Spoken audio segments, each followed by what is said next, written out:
My name is Brittany Bartz, known as Brittany Radish from my time back at Carroll. I graduated in 2016 and I'm now the owner and lead wedding planner at B-rad Weddings and Celebrations. My husband was a graduate as well at Carroll. We met our freshman year as friends. He launched himself out of the friend zone, and sophomore year we started dating. We were a COVID couple, so actually got married in 2020 with 9 people in my parents' backyard. And then we decided to have a big wedding with the whole gang there in 2021. So I was able to have 2 weddings, which not a lot of people can say, and both were very uniquely special. I would say one of my favorite things about my wedding was that I was fortunate to have the both in 2 different atmospheres. So my first wedding was very intimate, private, special, kind of like I eloped almost. And then my second wedding, it was just the most fun I've ever had. And because the legality of getting married was over with, we were really there to party, which was a lot of fun. One of my regrets, which is hard to ask a wedding planner what you regret, because I was pretty spot on with my planning. I would say I didn't stop as much as I should have. I tell my couples all of the time, step back, breathe, look at the crowd. And I almost wish that when I was sitting at the head table, I even took my own cell phone out to just pan the room, because I remember seeing it, but I'm not sure I actually saw it. So it's just a day that goes by really quickly. And I know we'll all mention this through this talk, that your wedding is a day that goes by faster than any of the others, and it's really important to soak it in. And your screen looks great, Justin. Over to you. Wonderful. Thank you. Yeah, we'll jump back up. Again, I'm Justin Ladowick from the alumni office and a Carroll grad. I was a business marketing major while at Carroll and got married in 2022. It was a double postponement, which is why I had such a hard time remembering there due to COVID. So we postponed twice. Got married at Schlitz Audubon Nature Center in Milwaukee, gorgeous venue. Best decision, I would say, was my wife and I, or fiance at the time, and I decided to do a choreographed first dance. So we did dance lessons up until our wedding day, which was a great way to stay connected and kind of go on little date nights. And then got to do that choreographed dance, which was pretty fun. Biggest, or not biggest, but regret, or I would do differently, would be a longer cocktail hour. Usually you would think a cocktail hour is 1 hour. We'll talk about this a little bit more, but it should have been longer because that goes by very quickly and all of a sudden you're on to the next part of the day. So yeah, that's what I have. I'm going to pass it on over to Lauren next. All right. Hey guys, I am Lauren Harrod-Wampfler. I graduated in 2017. I majored in music business with a minor in arts management. I got married to my husband, Mark Wampfler, in August of 2020. I was also a COVID bride. We had a very short engagement. We got engaged in February of 2020 and got married in August of 2020. So if anybody is planning on getting married quickly, I can definitely speak to that. We got married at Crush Wine Bar in Muskego. Our original plan was to get married at Carroll University, but due to COVID and what all came with that, that was no longer an option for us. But we were really looking forward to using those alumni discounts for sure. But we are super happy with how things ended up turning out for us. So my biggest, or the best decision, I think, honestly, was just the fact that we decided to move forward with our plan to get married. It became a really unique situation for us. It became a really intimate ceremony, a really intimate reception, and it was really unique to who Mark and I are.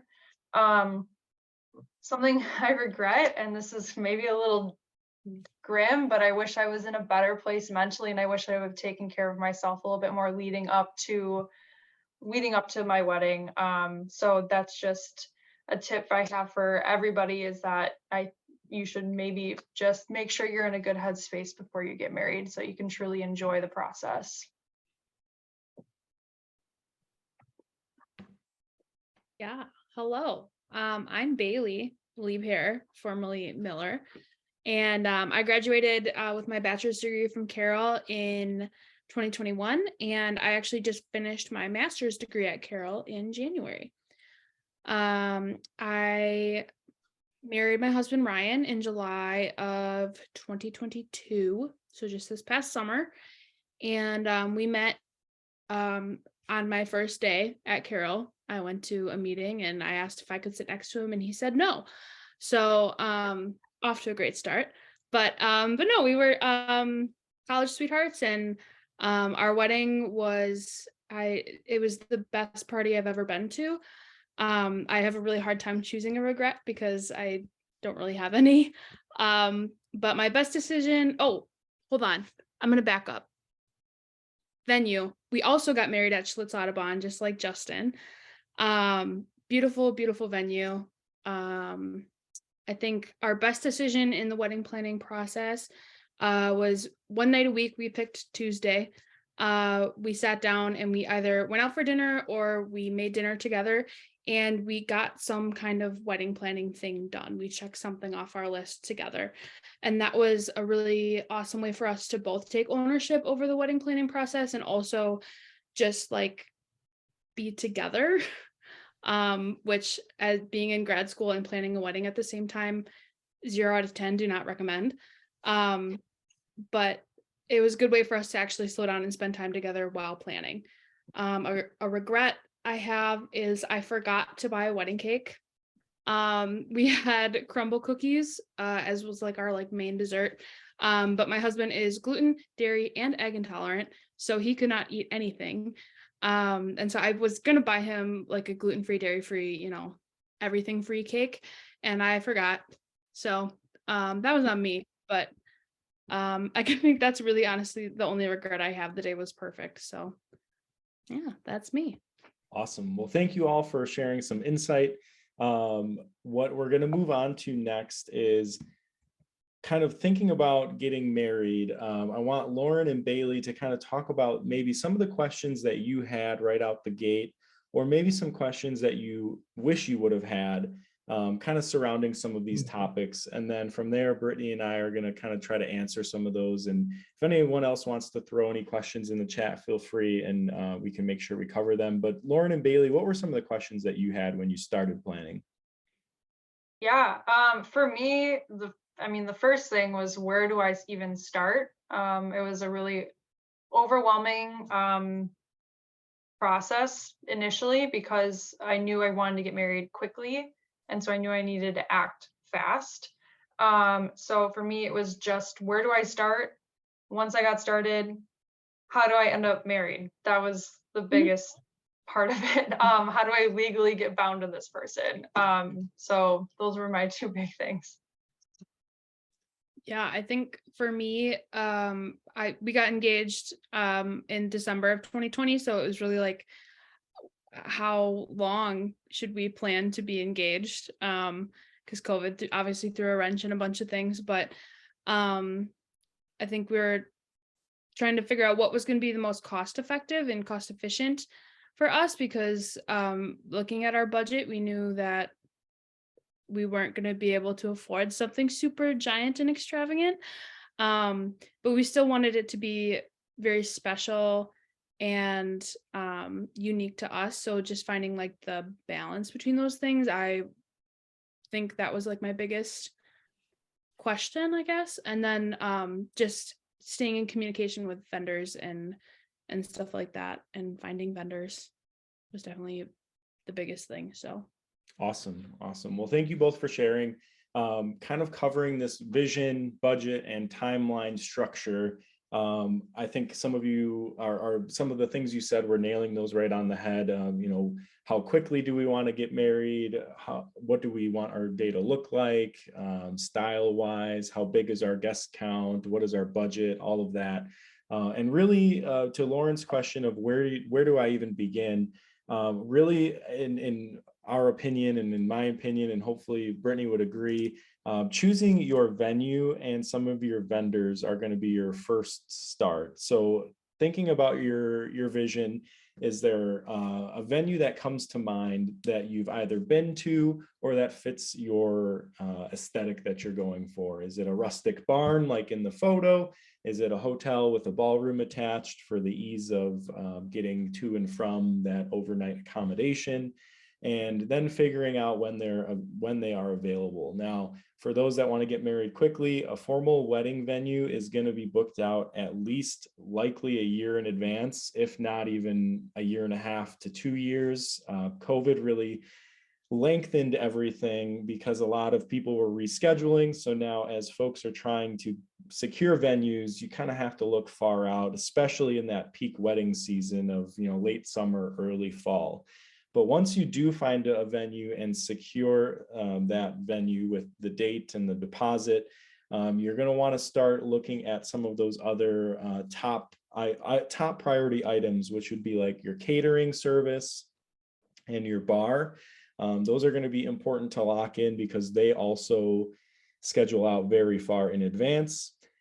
And then going down from there in no particular order, but kind of in order: photographer, videographer, DJ and entertainment, florist, and other extras that you might want to have at your wedding. Photo and video often book quickly because photographers are doing family portraits, engagement sessions.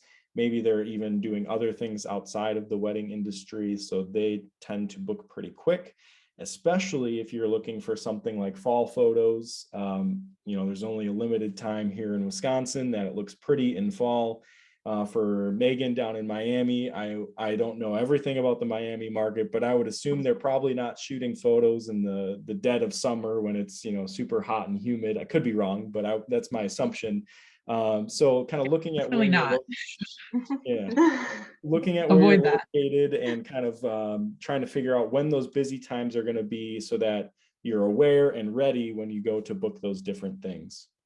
And to add on that, since COVID also put a big perspective on wedding vendors on bandwidth. So a lot of us got burnt out during 2020 with just the mental load that took canceling, and then 2021 having to make it up. So I see a lot of vendors that book out their schedule, rightfully so. They book out weekends that they're taking a family vacation, or they don't want to do a back-to-back wedding. So when I used to work with clients, I would have a nice pace on booking vendors and give them some time. But really the reality is you have to start booking as soon as possible. And if your budget allows you to start making those deposits quickly, we really get moving on that just so you have peace of mind that the people you want to work with are secured. Yeah, excellent point. And as you're considering those vendors, think about other weddings you've attended in the past. Is there anything that has stuck out to you, a great DJ or a cool photo booth? Or look at your venue's website or ask your venue coordinators. They might have recommendations or sometimes even a mandatory vendor list. So a lot of the time catering is mandatory, either through the venue, which is great, or they have a list that you need to pick from. That's because those are trusted vendors that they've had there that they know will provide good service, good food, good quality for whatever their product is. So that's a great way to narrow down. Brittany put a great note in here of avoiding blindly Googling vendors because you will be overwhelmed. That is true. The wedding industry is probably a lot bigger than you might anticipate. It's huge. If you Google wedding venues, there's probably 100 in Southeast Wisconsin within a hour and a half radius or less. And then you add all the other vendors on top of that, it gets very overwhelming. So ask your friends, ask your family, ask your venue, ask other, if you book a photographer, ask them for good DJ recommendations. We've all worked together and have been to, a lot of weddings and often have recommendations for folks that, we would recommend. The other note that Brittany put on here that is wonderful, and I couldn't agree with more: less vendors, the better. Can you bundle? Does your DJ that you're looking at also provide a photo booth? Does your florist also do table decor and a takedown at the end of the night? the more that you can put together, the more you're likely to save, because it's a bundle deal and vendors will give you a discount. And the more your logistics are just going to be a lot easier. You're not going to have to worry about 25 different moving pieces. It's now those 25 moving pieces done by 12 people, or whatever the math ends up being. So that typically can help your day a lot as well. Moving into, once you secure that venue and those vendors, and you kind of start getting all this information and you're trying to do stuff with it, comes the organization piece. And now I'm going to turn it over to Brittany to talk about that. Thanks, Justin. So number one, breathe, which sounds funny, but it is true that the minute you post on Facebook or you text somebody that you're engaged, about 13 minutes later, you will get a text and say, when are you thinking? What's the date? What season? How big? Where are we going to be? It's crazy. People are insane, but really, really, really, you have to remember, as crazy as this day is going to be in the planning process, to step back, breathe. I love Bailey doing dates with her fiance during it, because it's true.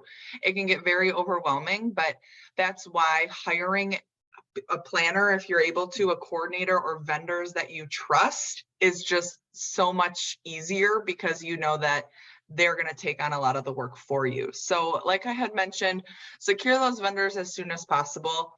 And along with that is track your payments and the hours you have contracted. So put in your phone and a reminder when your next payment due date is.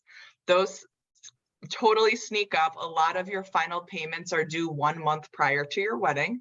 And let's just say you might get a bonus from work, or you might be gifted some money from a family member. If you can make those payments earlier, I always encourage you to, so that you're not that 1 month out and you're like, where did all my money go? I love using Google as a tool. So creating a Google folder for you and your fiance to put contracts in, so it's all in one place. Don't put them on your desktop. That's when something will happen to your computer and then you're panicked. Keep it all together and know what hours you have contracted. So typically, like for a photographer, you'll probably contract 8 hours. Keep that in mind, because that will be important when it comes to scheduling, which I'll talk about later. Have a plan for setup and tear down. This is something that is overlooked, and people panic the week prior to their wedding as they're thinking, oh my God, will my Aunt Cindy set up and tear down? Lord have mercy. Don't do that, number one. But if you're going to, have it planned out for more than just a few days prior to your wedding. This is one that is huge, that I think is worth every single penny. So there's people like my own business. We do have a tear down package that will come and tear down your wedding if you want, but florists do this. Venues usually offer this. That you do not, as a couple, want to be worrying about grabbing your table numbers and your card box. Well, you want the card box, of course, but other little trinkets and stuff, you don't want to be worrying about that at the end of your wedding day. And especially in the morning, you want to be relaxing with your girlfriends. The guys are probably golfing or not getting ready as early as the girls are. But just hand that off to somebody. And if you have to hand it off to a family member and you have that luxury, fantastic. But get those details ironed out before 1 week prior to your wedding. And then also, go ahead. Oh, I was just gonna say, I'll add to that. I was one of the people that didn't have setup and tear down, and I should have added that to one of my regrets. Thankfully, my family was super helpful, and I'm a very type A kind of person. So I actually, in all of our buckets of decor and stuff, created like a task list and then a map of the venue with all the tables. And during the rehearsal, I was like, all right, family, if anyone, steps in to help, I have maps and task lists in every box. So as Brittany's saying, if you have to choose family members due to budget constraints or whatever the case may be, at least have a very solid plan. And I would highly encourage like printing it out and putting it on every box of items, because if you tell one person and they get pulled aside, then, oh my gosh, what's going to happen? But ideally, you have a professional doing that for you. Yep. And I have to say, I never, me being a wedding guest as a wedding planner is probably the hardest thing I ever do, because if my friend that I might be a guest at doesn't have somebody in those capacities, it's hard for me not to take control. So for the mental sake of everybody, consider who's going to be setting up and tearing down, as well as being your day of point of contact. So I'd be remiss to not say that as a planner myself, I'm going to say everyone should have a planner or coordinator to some capacity, if willing or if able to. And a lot of the times we create a better experience for you because we're actually able to save you money in the long run. However, some people don't do it, and that's totally okay. But then you have to have somebody that's going to be the contact person for you. I usually don't suggest that it's like your maid of honor or your best man, because they should be just focused on the bride and groom, but maybe another bridesmaid that's really hands-on, or is a teacher or somebody that's super organized. Have somebody be that person that knows the schedule, maybe has the tip envelopes for the end of the night, because you don't want to be thinking of that. You want to just have things go as seamless as possible. If I can jump in super quick, I actually still have my wedding planning binder with me. And I had everything labeled out of what job each person was going to do and who to report to if they had questions, because it was not going to be me. So like, I'm not a super type A person, but I am a teacher. And so I had that planned out 3 months before the wedding and sent emails like, hey, this is what you're doing. Talk to this person if you have questions. Don't talk to me because I'm getting married. So So yeah, we weren't able to put a wedding planner in our budget, but I was able to kind of organize in that way, and that was effective for me. So absolutely organized, and organized bride's a happy bride all day. Love it. So timelines. This is something that people could just have the most fun planning their wedding. They love picking out vendors. They're having the time of their life, but then they suddenly hit a wall when somebody asks them, what time is the ceremony? What time is dinner? What time is transportation arriving? This is always a really big sticking point. So again, if you have a planner or coordinator, that is somebody that would do this for you. If not, the next best person to talk to is actually your photographer. They are at more weddings than really anybody, and they've seen every combination of a wedding schedule possible. So they are, and really want to help you, because at the end of the day, if your schedule is smooth, their life is easier. So they will always, myself, whomever you guys planning your wedding, always start with the ceremony time and understand, is that going to be a 30-minute ceremony outside? Is it going to be a 10-minute ceremony? Will it be an hour in church? And where is that location going to be? Because if there's travel time, that will need to be thought of. So if you have a spreadsheet, always start with that ceremony time. Then consider a first look. If that's something that you would like to see your significant other before and do pictures, a first look or a first touch, this will free up time after your wedding ceremony. However, it can be possible either way, but again, that big chunk of picture time can be adjusted accordingly. Ask your photographer when they will begin detail shots. So now is a perfect time to know how many hours you had contracted. So you always want your photographer to be present at your wedding 1 hour after your first dances. You don't need pictures of your drunk friends at midnight on the dance floor, but you are going to want the first hour when you've got your grandparents there and you've got aunts and uncles and friends. You're going to want some of those pictures. So always consider that time from when will they arrive to start taking detail shots, and then when will they leave. A typical time for dancing to start is 8 o'clock. I always like to have first dances at 7:30, 7:45, but there's this phenomenon in the wedding world that a dance floor does not get too crazy before 8 o'clock. If the sun is still up and there's not enough alcohol in people's systems, the dance floor is dead, and that you don't ever want to start a party that way. So you can kind of gauge that your photographer will leave around 8:39, and then you'll back up the time from then. So it's just thinking about chunks and how much you're paying for. And consider though, some of these vendors, if you are thinking like, you know, I can't swing this, I need them to be earlier, I want them to stay later, they will stay longer. Of course, they'll ask, there's a fee to that, but don't think I'm contracted for 8 hours, that's what I'm stuck with. If it comes down to it, you can always add on extra hours. If possible, schedule an hour and a half cocktail hour. I really don't let any of my clients not do this. I'm really a stickler on a 1.5 hour. It's just a perfect time to grab a drink, breathe, talk to people, and not feel like you just got through the line of the bar and then it's ready for dinner. So you really don't want to go much over 2 hours for a cocktail hour, but the 1.5 hour is a really nice sweet spot. And then also, always cut your cake or your dessert or your crumble cookie right after your grand entrance. This is, then it's out of the way. If it's a cake, you can cut it and your catering team will take it away to the back, cut it, and it'll be ready for dessert. So that's just something that you don't think of. A lot of times people don't remember that moment in a wedding, but you don't want to, after dinner, you and your new partner going to the side of the room and cutting the cake. It just delays things. So as you have the attention on you, the DJ welcomes you in. It's always great to cut your cake immediately after. Any questions about scheduling? That was a lot before I talk legal.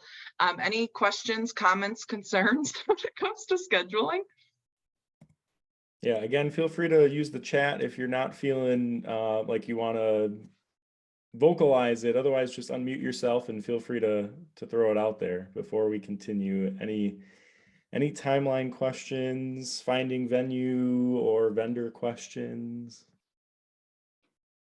I could talk wedding schedules all day. You better go to the next slide or I'll have everyone's wedding schedule on this call planned for you. So to Lauren's point, so great, you're going to have this party, but you want to be legally married, right? And this is something that not a lot of people talk about. And I think in the whole wedding planning process, the two most Googled questions are how to create a wedding schedule and how to get legally married, because those are really important things, right? So pre-wedding, 1 month prior to your wedding date. So once you have that date secured, go on your phone and mark 1 month prior. At that 1 month out date, you are able to register in any county of the state that you're getting married in.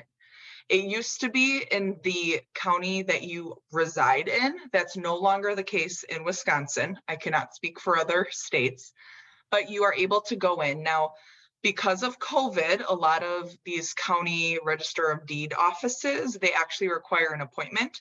So I would just be safe 1 month out, call your county office, say, I need a marriage license. Can I come in? They'll either say, yep, open doors, or you'll schedule an appointment. At that time, you're actually going to pay, and you're also going to do an oath in front of some random lady over the desk, which no one really knows that that's coming for you. But you're going to do an oath that, yes, I'm getting married to this guy and no one's forcing me to do it. And here's my money. So you're going to take that, and you're also going to purchase a certified copy of your marriage certificate at this point. It is not required to do so, which I think is extremely odd. I've had clients that call me after their wedding a few months later and they're like, so I never got my certificate. And then we call the county, they're like, well, of course we have it on file, but you didn't pay for it. Well, just a special note here, you need to purchase that in order to do anything post-wedding. So when you're there, get a few copies already. They're like $5 a piece. I always say get 5, and then you can always order more if you need it. So you go, you swear that you're ready to do this thing, and then your marriage license is actually going to come in the mail prior to your big day. So that's going to be the most important piece of literature that you take on your wedding day. But note, my next point on this slide is actually at rehearsal, so your day prior, whether that's at your actual venue, whether you're doing it at some restaurant, wherever, have the couple and your witnesses actually sign the marriage license. You can sign it, and it's not official until your officiant, whoever that may be, signs it. So just get the nonsense out of the way and sign it. A lot of people, and when I say a lot of people, it's usually like the mother of the bride is like, oh, I want to take a picture. Great, take a picture on your cell phone. You really don't need a professional picture signing the marriage license. So get that signed at your rehearsal, because then at your wedding, if you want to go to the next slide, Justin, your officiant just needs to sign it. They don't need to worry about pulling you off to the side after the wedding. You go get your pictures, the officiant signs it, and they mail it into the county. That little piece of gold goes to the county, and then if you purchased those certified copies, you will then get a copy in the mail. At that point, you can do all the other legal stuff. So ladies, I guess men, if you want to change your name, you can't do that until you have that certified copy. So Social Security name changing, credit cards, gym memberships, all of that comes after you receive your certified copy. You change your name with the Social Security office, then you have all your new stuff, and then you can go crazy wild with your new name. The banks are going to want usually your certified copy of your marriage license. They need so much proof to do that. But other than that, like your gym membership and all of that, really just need your new license once you do that. So I do on my website, I guess this is another plug, I have a post name change process template that maybe Justin can even link to at this recording that just tells you these steps I went over, because it is a lot and it takes longer than you think, especially when COVID happened. I had clients waiting months. And one of my big tips here is if you're planning on going on a honeymoon, book your tickets with your maiden name. Even if you're planning on changing your name immediately after, wait until you get back from your travels to do that, because it's always crazy with passports, with your airline tickets, with everything aside. Go have fun on your honeymoon with your maiden name, and then when you get back, you can change your name. And I just dropped a link to Brittany's website and the name changing guide in the chat. So if you'd like those resources, please make sure you grab those. I can't second enough the last 5 minutes talking about the marriage certificate license piece, about signing it early, having your officiant then just deal with it so you don't have to worry about it, and then, you know, making sure you get that copy while you're there at the office, just pay for it and order it right away. Just seconding that, Brittany, is a fantastic piece of advice. It just makes things so much easier. You don't have to think about it then. You got it done with, and it's kind of out of the way. And they're going to ask you if you want a copy, which again, don't let them confuse you. Get some copies. They shouldn't even ask that. That should be illegal. The cute little lady at the county deed office. Awesome. So any questions on the legal side before we continue on? We're going to go back into some fun stuff because legal stuff is always boring. But any questions on that process, how to officially get married? All right, then we're going to continue on, and Brittany is going to talk about some trends that she is seeing, new and old. Yes. So 2023 is coming in hot. It is all wedding vendors. We have booked up schedules already, actually already booking into 2024, which is absurd. We just started the new year, but we have a lot of cool things coming in. So something to note as well is the US, as everything, we're always behind the trends. So these trends I'm going to talk about has actually been popular over the pond in Europe. These things have already happened over there, and then we finally get the trickle down eventually. So color is back. For the longest time, and it's beautiful, don't get me wrong, the whites, the ivories, the greens, the naturals, beautiful, but color's coming back. People are ready to explore some pops of pink and orange and yellow and their floral and their decor. And I say color, some people think like, oh my God, you're going to be at a circus. Absolutely not. You can make color really, really tasteful. And I know florists are elated that color is back. You can only see so many white roses and white hydrangeas until you just need to do something different. So that's coming back, as well as cakes. So these past few years, it's been really popular to have mini dessert tables, mini crumble cookies, mini cupcakes, donuts, whatever. Those are fantastic and provides great variety for guests. However, cakes are actually coming back. We're going to start seeing those big 5-tier cakes again, more grand, more decorated, fancier than in the past. So that's coming back, which also is a lot of fun. You can have different flavors of cake in those tiers, so don't get scared by that. Also statement aisles and ceiling decor. So for a while, people kind of spent their money more on the reception than the ceremony. They spent their floral budgets on guest tables and things like that. Well, now we're actually seeing people pumping more money into their ceremony. So you can see in that left-hand picture, those beautiful floral arrangements down the aisle, as well as some crazy things hanging from the ceilings. Yes, there's a price tag to that, but also you can get creative. I have a couple that we did these awesome floral arrangements down the aisle, but we repurposed them into the reception. So even if you like a look, I would be honest with you and say it would be more expensive, but there's ways to make that money go a longer way. So no more boring ceremonies. And then grazing tables and charcuterie. So this is kind of funny considering that the variety for desserts are going away, but we're bringing that in for appetizers. So also a little funny with COVID, I would have thought people wouldn't want to share all the food on one table, but who cares? I guess we're doing that. So big long tables with different types of charcuterie and appetizers, but just in cool displays. So rather than having people with white gloves walking around with your appetizers, more of like a family gathering, grab and go type situation we're looking at. What's out? Wedding hashtags. I had one, my girlfriends have one, but the case really is that you and your bridesmaids are going to use your wedding hashtag. No one else really uses it, and that's okay. So if you want to use it, just know they aren't that popular anymore. Uniform bridesmaid dresses. So this past few years, we've seen bridesmaid dresses be the same color, but different styles, which is great.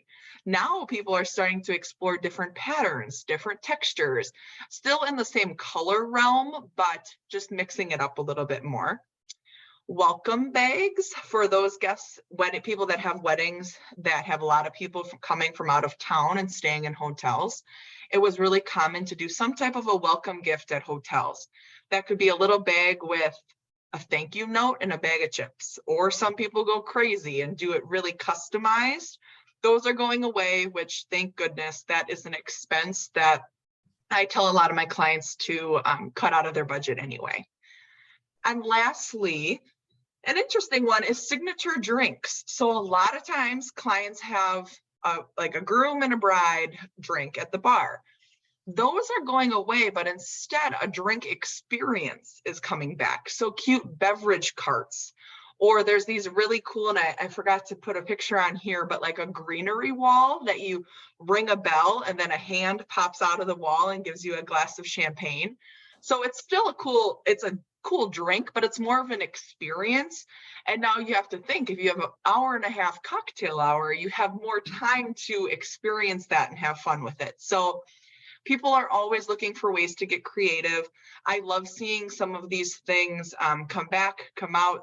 Trends are always changing, but what I'm going to always go back to is make it something that is timeless and something that is uniquely yours. If your favorite color is purple and everyone's telling you purple's not a wedding color, do purple if that's important to you, because at the end of the day, you're going to look back at your wedding pictures 50 years down the road and you want to be like, oh my God, I chose purple because that's my favorite color and it's beautiful. You don't want to say, oh, well, Brittany on that random webinar said yellow's in, so I did yellow. So trends are awesome, but still do what feels right for yourself. And I would like to just add two other ones as well. Great points there, Brittany, great ideas. I am seeing a lot of live wedding painters as a newer trend within the last year or two, where an artist will come and set up a canvas and paint usually a ceremony scene or maybe the reception scene or something. So that's kind of a cool element that adds to that experience factor. And then as far as another one that's out, garter toss and bouquet toss, really old wedding tradition. Super popular back in, 80s, 90s, has kind of been going out for a while now, but like it's almost non-existent, I would say now, at least from what I've seen. So there's some other ones that you may or may not consider. And just to hop on too, I've also seen different ways of doing like the sign-in book. Like people aren't doing the typical like sign-in books anymore. I was at a wedding recently where they had a puzzle and everybody signed a puzzle piece instead. Me and my husband, we had wine corks everybody signed. I saw one recently where someone had a Bible and everybody highlighted a Bible verse for the bride and groom to be able to go back and read. So I think finding something that's unique to you and your partner is really important to be able to go back and look at everybody who was able to join you on your special day. It's really cool to incorporate something like that. Yeah, if I could just speak to also, Lauren, I know you were at my wedding, but for our guest book, we did After the Tone, which is the voicemail service. So basically they shipped us a phone and our guests were able to pick up the phone and just leave us a voicemail. And we got the audios back, I think probably 4 weeks after our wedding. And we just sat for probably an hour and 45 minutes of voicemails and just got to hear our loved ones tell us how special our day was and how much they love us. And waterworks, tears the whole time. It was great. So I love Over the Tone. It was, yeah. Over the Tone's great. It does make me as a planner the sweatiest ever because me being responsible to turn that on and turn it off. So it's good. There's some stress induced on the planner, but that's a fantastic way. And to get grandparents and elderly people to be recorded too is also really special. Yeah. And the unsupervised children. Yes. Oh gosh, yes. I haven't even heard of this. I'll have to check that out. That sounds pretty cool. That's really cool. We thought we'd kind of wrap things up. Before we ask if you have any questions, we wanted to just share a couple quick tips with you. So we're going to go through those quick.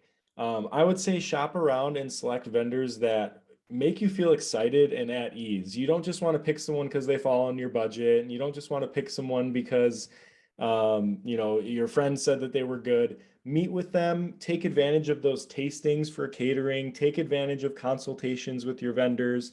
Make sure you jive with them. Make sure your DJ has personality and you like their, the way that they are speaking, and really make sure that you feel excited about the vendors you're selecting. And then don't let others interfere with your vision. Brittany was just kind of talking about this with the color example. Overall, this is your day. I know this could get tough if you are getting financial support from other people besides yourselves, because sometimes they want input, but I think if you set expectations kind of clear off the bat, or, sit down with those people and say, look, like, we really appreciate that financial support. We want to help if they want to be involved in planning, or, have little tidbits here and there, try to give them something that isn't offensive to you, that they can be a part of. But overall, if there's something that's not jiving with you, remember that ultimately this is your day, celebrating you and your partner, nobody else, and it's kind of a once in a lifetime, ideally, opportunity. So don't let other people interfere with your vision. And to Justin's first point, there is DJs. I'm going to use a DJ example, and this is definitely not, this is exaggerating. You could get a DJ for $100 or $1,000, right? But also you can get a DJ for $800 and $900, and the difference there could be personality. So just don't get the cheapest vendor, like Justin said, because sometimes just a few $100 difference is a world of difference. So definitely do your due diligence. You're spending a lot of money to not be really happy with those people that you chose to put on your wedding day.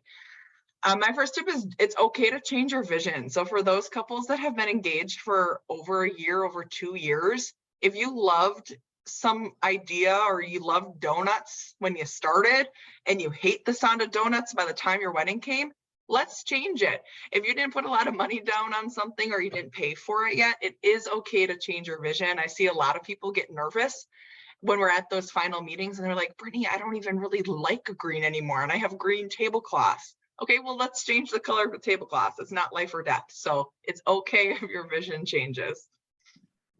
And then also, I said it 17 times already, but make something about your wedding unique to yourself. And those examples the girls presented, guest book is one of the easiest ways to do that.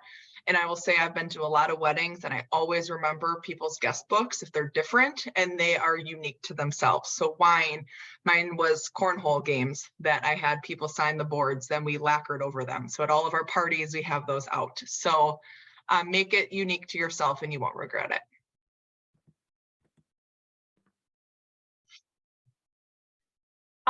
So for my first tip, I, like Brittany said, basically put yourself into your wedding. This is about you and your partners to make this experience unique to you. And to kind of go along with that, also figure out what your priorities are for this wedding. For me and my husband, our priorities were to get married. It was more about us and our experience than the experience of our guests. So we want to make sure that this was a really special moment for us too.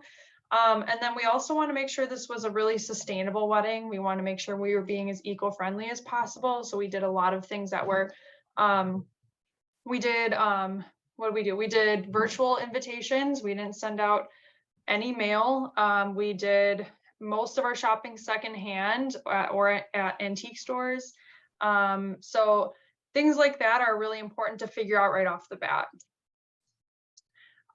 The other thing is Pinterest isn't the only place to get your ideas. That has been kind of the place most people look to, but I think that we forget about all these other forms of social media that we can look at. So Instagram is really great. TikTok, honestly, I've seen so many amazing weddings on TikTok that I wish I would have maybe done more research on that app back when I was getting married. And also talk to your married friends. Also, Facebook Marketplace. I made a lot of purchases for my wedding on Facebook Marketplace, and is it a little scary? Sometimes, but I think it is so easy to find what you're looking for there. And Bailey still has some of the stuff I bought on Facebook Marketplace in her apartment. So it's a really easy way to find what you're looking for and for a good price. It's also, may I add, a really easy way to sell all the stuff that you don't want after your wedding to recuperate some of that cost. So That is yes, you can also find true. stuff for your wedding. You can also sell it again when you're done. That is And very true. with Instagram, always go to your venues, Mhm. tagged photos, and you can see other brides, grooms, and their vendors and what they posted. And sometimes people can get really creative there. Yes, yes. And look up hashtags for your area for like Southeastern Wisconsin weddings if you're getting married down here, or Waukesha weddings. Like there's a lot of different hashtags you can look up to figure out what you might want in your wedding if you're doing it in this area or wherever you're getting married. And then lastly, don't try to do this all yourself. This is your partner's wedding too, as Bailey was saying before. Lean on them for support and vision casting for your big day. To be honest, I leaned on pretty much everybody else around me for my wedding. My mom did a whole lot for my wedding. Mark did a lot for our wedding.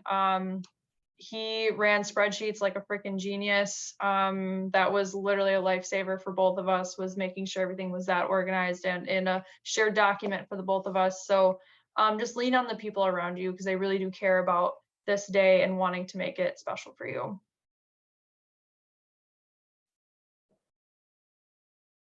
You're muted, Bailey. Yeah. Sorry, that's embarrassing. My first tip is a logistical tip. We created a wedding Gmail, and it was so helpful because all of our communication with all of our vendors, even after our wedding, we shared our wedding photos with our parents through Google Drive. Super efficient, super easy.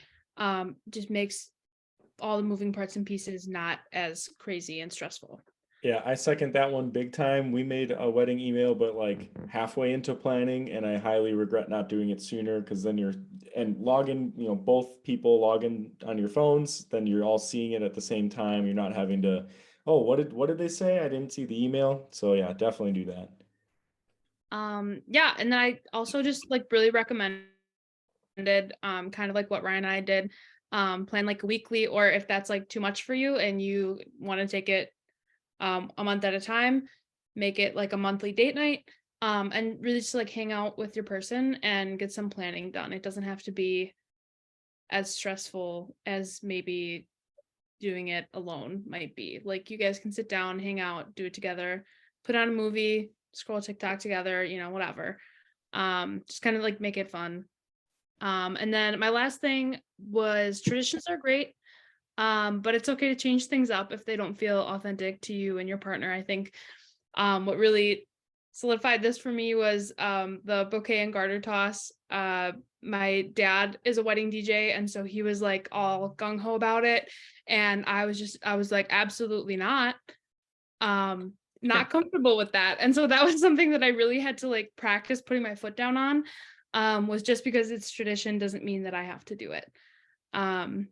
So, and kind of speaking to Justin's point in the beginning is like, don't let anyone kind of like force you into any kind of thing. It's your day, it's your wedding. Do what you're comfortable with and do what's most authentic to you and your partner. Love it. All right. As we finish up here, we have some alumni, vendors, and resources here. So Brittany's on there. There's another wedding planner that is a Carroll grad. MK Sound is a Carroll owned business. Open Box Events does photography and videography, and there are some Carroll alum that work for that company. And then Jamie owns Leaves Floral in Muskego, so she does floral and now has a small event venue. I think the max is 50, and it's like a 30 on one floor, 20 on the other. So it's a great spot for bridal showers, rehearsal, a low-key rehearsal dinner, that kind of thing. Obviously, if you're doing a smaller wedding, could be a great spot for that as well. If you're looking for a large event venue, that would not be the space, but I wanted to include it on there because it's a great option. Okay, we are going to end it with any other way that we can help. Right now, if you have any questions, this is my fun way of saying, are there any questions? Because questions is boring. But now I just explained it, so now it's not fun anymore. But how else can we help? Is there anything for those on the call that we didn't answer or that you have more questions on after kind of hearing this presentation?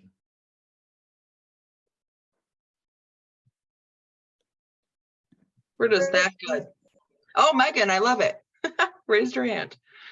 Megan, go for it. I'm not afraid to jump in. So in the age of TikTok and Pinterest, how do you feel like, and maybe it's you or like, I know Brittany, your clients, but how do you feel like you manage expectations for what you can afford and achieve versus like what is just unrealistic? That's the hardest thing. And honestly, I love Lauren's point was very, very true. Look at TikTok, look at all those things, but it makes me as a planner really sweaty because man, I don't sweat this much. I've said this a few times on this call because clients do come and say, this is a great idea, but you have to understand. And that's why you need to set your budget up really, really early and talking to somebody, even if you don't have a wedding planner, but maybe reaching out to one is asking what can fit into that budget. Because if you have a $10,000 budget for your wedding, no, you're not going to have hanging floral from your ceiling. So it's really difficult. And I think that's why for me with clients, I ask them to share their Pinterest boards with me at the first meeting, because I'm able to take a peek and I'll be like, wow, this is really beautiful. We're going to try our best, but it might not look this way because it's all budget dependent. So really, it's just a really case to case basis and is a difficult thing to do. And I would just like to add on that, when you're thinking about your budget, I kind of equate this sometimes to purchasing a car or a house, because a wedding is usually like one of the top 5 biggest investments you could make if you're going for a big wedding, that is. But like, you would never go look at Lamborghinis if you're not going to be able to afford a Lamborghini, and you're never going to look at a huge mansion if you're not going to be able to afford it. So think about your budget first and set that number with your partner. If you're comfortable spending $5,000 and you want to do a smaller in a park in your backyard at a family member's house, or are you comfortable spending $60,000? That might sound like a lot of money, but that's not out of the question at all. I don't know the exact average in Wisconsin. Brittany, do you? $35,000 to $50,000 is the average in Wisconsin. Yeah, and that's very, very easy to get to that number. Yep. You would be surprised. If you haven't started looking, you would be surprised. So sit down with your partner, set a number that you're very comfortable with, and then maybe set a number that is like slightly out of your comfort zone, but you might consider it if you need to go over your original comfort level. But yeah, if you do that ahead of time, it'll help you when you're looking at these things, understand whether or not they fall into that budget. And the biggest driver for budget is guest list. So if you have 250 people invited, the cost of feeding and letting those people drink is going to be higher. So I always say guest count is really the biggest driver for budget. I do see a question in the chat, Justin, from Kyla. I was just going to read that. Yeah. So do you guys do a lot of DIY for decor or invitations, or is this something that you recommend splurging on if your budget allows? Brittany, I'm gonna let you speak to that one because I'm sure you see this a lot. Yep. A lot of times, well, my recipe is if you're going to DIY, do 30% DIY, 70% hired professionals. People get stressed out with the DIY. Yes, you can find awesome things on Facebook Marketplace and all of that, but the stress of getting rid of it afterwards and making sure it's all there and set up and everything can be more stressful than it's worth. So yes, I would say save some money and do some things yourself if you're able to do it. If you're not a crafty person, don't force yourself to do it. But if you have a Cricut and you want to make your table numbers or something, fantastic, but don't go buy something to DIY, because you can find things on Amazon and things easier to just get it done, because a lot of those details are things that fill your plate up that gets stressful and it doesn't need to be. And then as far as the splurging, if your budget allows, I always like to tell people to think about it this way. When you leave your wedding day, when your guests leave your wedding day and they're thinking about the celebration, they're not going to remember what the tablecloth looked like or what the napkins were. They're going to remember what the DJ was like, if the food was good, if the ceremony went well, and kind of more of that experience part, dancing on the dance floor, having good conversation with friends and family. They don't care what your napkins look like realistically. So if you're going to DIY and you're trying to save some money, do it on those less important things and spend more money on the things that are going to be the kind of that lasting impression: photography, catering, that kind of stuff. Personally, for me, I thrifted a lot. We kind of had like a vintagey kind of style to our wedding. So I did a lot of thrifting, and I really looked at things that I wanted in my future home, to be honest, and things that I could repurpose from the wedding and just keep in our apartment that I would continue to use even after the wedding. So like one example is, like, I'm looking at it right now. We have a giant mirror that we use to display our table assignments. And it's in our home still, and we obviously, like, I use it every morning to do my makeup. So like kind of like those things that you can like repurpose afterwards that are worth the investment. Yes, splurge, and anything that you can thrift or like Facebook Marketplace. We were balling on a budget over here, so that was super helpful for me too. And also, I mean, Lauren got married a year before me, so she was super helpful in like the whole planning process too. Like, lean on your friends; they probably have leftover decor from their weddings that, if that's your vibe too, like, take it. Mm-hmm. Some more great questions coming in. Lauren, if you wanted to add, feel free, but otherwise we got a couple more. Yeah, no, I was just gonna follow up and say, like, it also, in terms of deciding if you're going to DIY a lot of your stuff, it kind of depends on how big your wedding is gonna be. Because our wedding was relatively small, it felt really achievable to DIY everything. And my mom is extremely crafty and very visionary when it comes to seeing how things can come together. One of the most daunting parts of, I should have said this earlier, but one of the most daunting parts about planning my wedding was trying to figure out what my centerpieces were going to look like. For some reason, that freaked me out for whatever reason, but she came up with that and made it look really beautiful. So if you are having a wedding that you think you can achieve a DIY wedding, I think then that's great. If you don't think that's achievable, then that's okay too. Mm-hmm. Yeah, there's quite a few other comments in the chat if you wanted me to read them, or if you got them, Justin. But yeah, I got it pulled it up here. So how do you prepare for bad weather without your wedding looking too frumpy? I'll speak on, Bailey, go ahead. Yeah, so my wedding, there was a thunderstorm predicted. My ceremony was at 5 outside, and there was a thunderstorm predicted to start at 2 o'clock in the afternoon. And so 3 weeks before, Lauren and I drove to every Kohl's in the state of Wisconsin, I think, and bought these clear umbrellas. And like the vision was like clear umbrellas so that you could still see everything. But it wasn't like the center of the photo, if that makes sense. That was like my biggest concern. And then it didn't even rain until 7:30 at night on my wedding day. So crisis averted.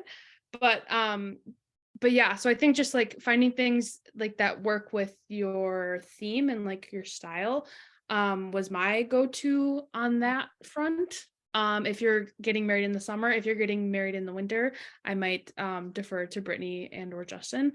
But that was my plan of attack. And obviously we didn't end up needing them, but it was great to have a backup plan anyway. And I still have them in my closet. So if you need them, give A that lot to of me. umbrellas. Always have a rain plan if you're having an outdoor ceremony. But my thing is, if it's going to be inside, don't over decorate. Just because you had this pretty arch outside doesn't mean you need to bring it inside if it doesn't look right. Like it might stink. You might have spent 2 months figuring out your outdoor ceremony arch, but if it looks silly inside, don't use it. Just kind of just step back, look at the space. And if you've already thought through that plan prior to it raining or snowing or whatever, you will have accepted it. So just pre-plan for stuff like that. And I would say less is more in situations like that. And then also to Kyla's other question about an officiant, choosing your officiant can be sticky. Some people come and they know immediately who they want to have their officiant. So you can have anybody marry you in the state of Wisconsin. You don't even need to take a course or be certified. Little pro tip there. I could marry somebody on the Zoom right now if I wanted to. But ask your friends and family if there's somebody that's important in your life or has done something for you that has been substantial. Maybe ask them if they would want to be an officiant. If not, there are some fantastic officiants that work. That's their business. And I can say I have about 4 in my back pocket I refer to. And because I know them, I know their personalities and can match up well with my clients. For you, if you're just blindly Googling and trying to find an officiant, read their reviews as well as do just a call with them. Like Justin said, some of these people you can just meet. And if you aren't jiving with them or what they believe in or how they talk, their attitude, don't feel like you need to agree to work with them, because that's really the most important part of your wedding day is that moment that you don't want somebody that's foolish. Yeah, I was just going to second Brittany's ask your vendors. Your vendors are all going to know from different experience. Your DJs, your photographers, your planners, they're all going to know. And then I also wanted to shamelessly plug Elizabeth McCord, the Reverend at Carroll.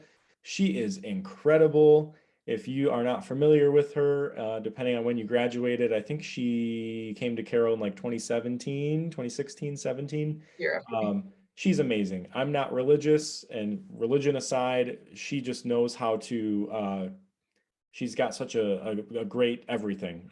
I can't even define it, but she's always a resource and an option as well. She has married people off campus, on campus. Bailey, you had Elizabeth McCord? Yeah. Nice. Yeah, Elizabeth married us. She's great.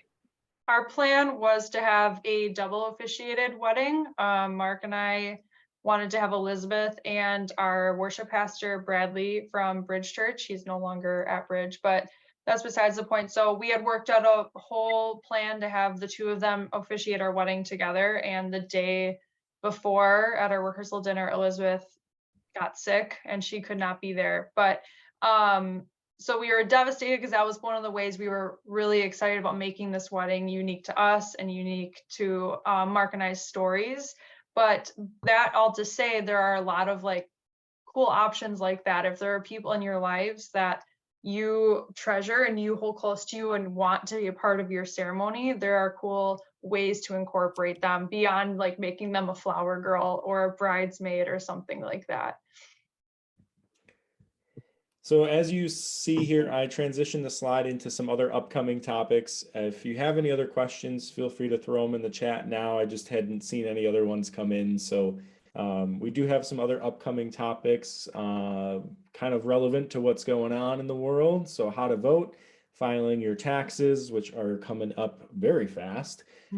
Building community, we kind of wanted to focus on, especially with commencement coming up. So if there's any seniors on the call, what do you do after you graduate? How do you build community and find friends? May 9th, Career Services at Carroll is a wonderful resource for alumni and students for resume building, mock interviews, finding a new job, something that we all get as a benefit for life as alumni. So feel free to take advantage of their services. Love it. Rock on, alumni office. Love to see it.